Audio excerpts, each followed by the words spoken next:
do you think the Israeli settlers would ever move out of the West Bank and take part in a two-state solution, with that being what they need to do?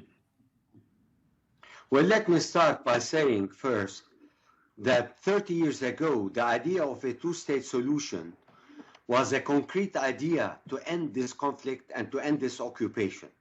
However, what we have witnessed in the last 30 years is total procrastination of implementing the two-state solution, which is unfortunately was not implemented by the international community that shouldered since 1993 that the only game in town is the two-state solution. Now, if you look at the West Bank, basically, it's an island of archipelago. There is no geographic contiguity. It's like a Swiss cheese with 750,000 settlers and more than 240 settlements. It will be impossible to reverse the conditions and still talk about a two-state solution. Then the other options that we see from the Palestinian side is a one democratic secular state, let alone still Israel continuing with ethnic cleansing, with fortifying the apartheid system, and let alone the genocidal and heinous crimes committed against our people in Gaza, is a total recipe for even thinking about a two-state solution. There is nothing on the ground that could be really comfortable for negotiating parties to talk about. And today, even the United States, that at one time wanted to be an honest broker of peace, did not really stick to its guns, but unequivocally has been totally supporting the state of Israel and allowing the state of Israel to build more settlements, to expand more settlements, and to give them the green light for license to kill in Gaza.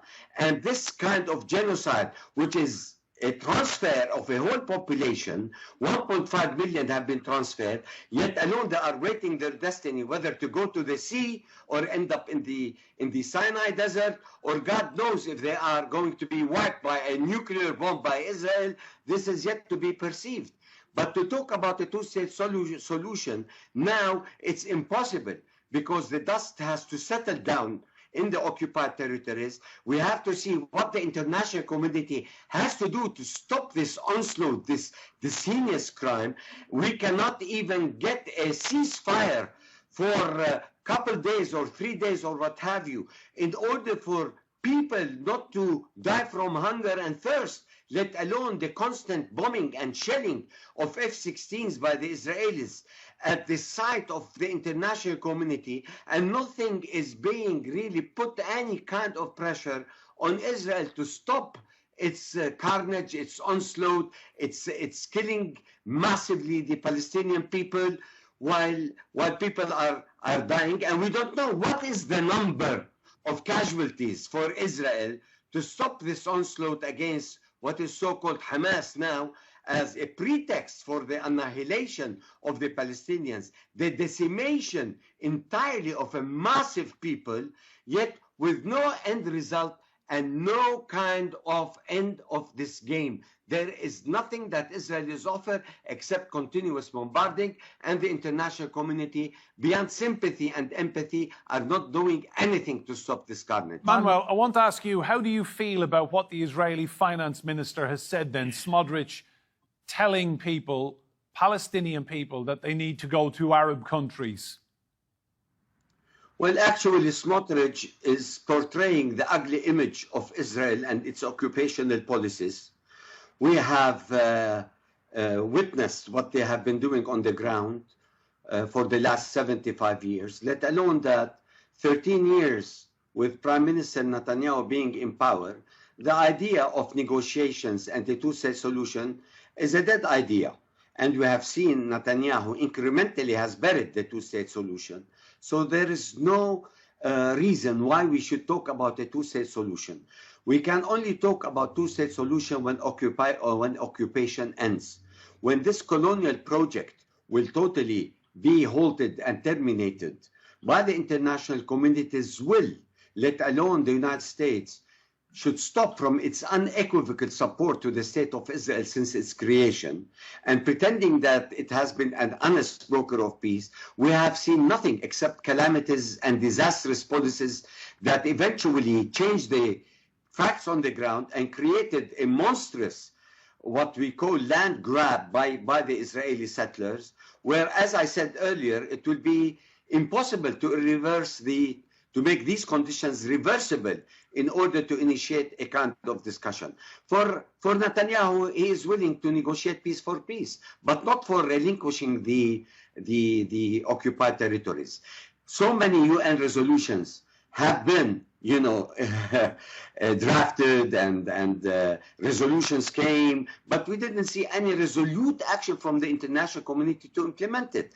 We have seen the shy and apologetic attitude of the Western countries, especially Europe, that has been nothing except a dovetail to that of the United States, without doing anything, without implementing any international law on the ground.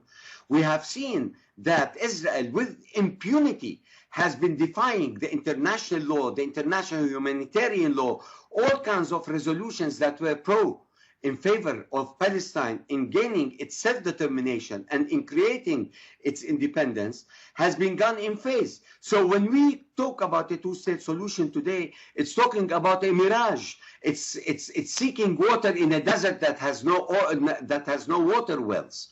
So today, the position is very clear. We have seen all the masks have fallen, the fig leaves have fallen, the empathy and the sympathy of Western countries has fallen into non-concrete actions on the ground, and they are giving the license to kill for Israel to the Palestinians. And, they're going with the idea of, let's finish this Palestinian problem. The only way to do it is genocide and population transfer and extreme bombing and killing civilians and children and women and elderly until the Palestinians give up. And as Dr. Mustafa said, let alone Hiba, Israel does not pay any heed to any international law or humanitarian law. And as long as the veto power is being used in the UN Security Council by the United States of America, nothing is going to be done except we watch on television the extermination, the decimation of a nation that is outcrying for help, that are dying now, not only from lack of electricity or fuel or whatever, now they're dying from hunger, from food, from water, from medication. Let alone the bombardment that we are seeing is unprecedented in modern history. Manuel, I want to bring Hiba in. That this universe has ever seen in their lives.